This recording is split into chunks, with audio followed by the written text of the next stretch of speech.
দর্শক, দেখে মনে হতে পারে 24-এর বন্যার মতো পরিস্থিতি, এমনটা হয়তো ভাবতেও পারেন।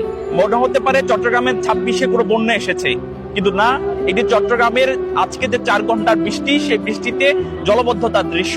আমার পিছনে হয়তো দেখছেন যে মানুষগুলো মনে হচ্ছে বানবাসী কোনো মানুষ দীর্ঘক্ষণ পানিতে আটকে থাকার পর এভাবে লাইন ধরে তাদের আশ্রয়স্থল কিংবা তাদের ঘর বাড়ি ছেড়ে আশ্রয় কিনতে যাচ্ছে, এমনটা ভাবলেও কিন্তু ভুল করবেন।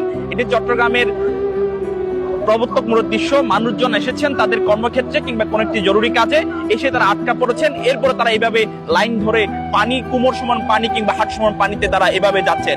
আমরা ঠিক যে জায়গাটার মধ্যে দাঁড়িয়ে আছি, এই জায়গাটার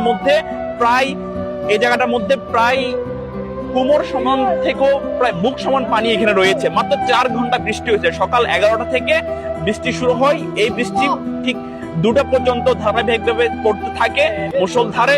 এই 4 ঘন্টার বৃষ্টিতে চট্টগ্রাম নগরীর ঠিক এই পরিস্থিতি। চট্টগ্রামের প্রবর্তক মোড়, হালিশহর, আগ্রাবাদ সহ বেশ কিছু এলাকা এভাবে ডুবে গেছে। আমরা যদি দেখে আপনাদেরকে, মানুষজন বুক পরিমাণ পানিতে এভাবে পার হচ্ছেন। যারা বিশেষ করে সাঁতার জান না, তাদের জন্য এই পানি মারিয়ে পার হওয়াটা খুবই কষ্টসাধ্য হয়ে যাচ্ছে।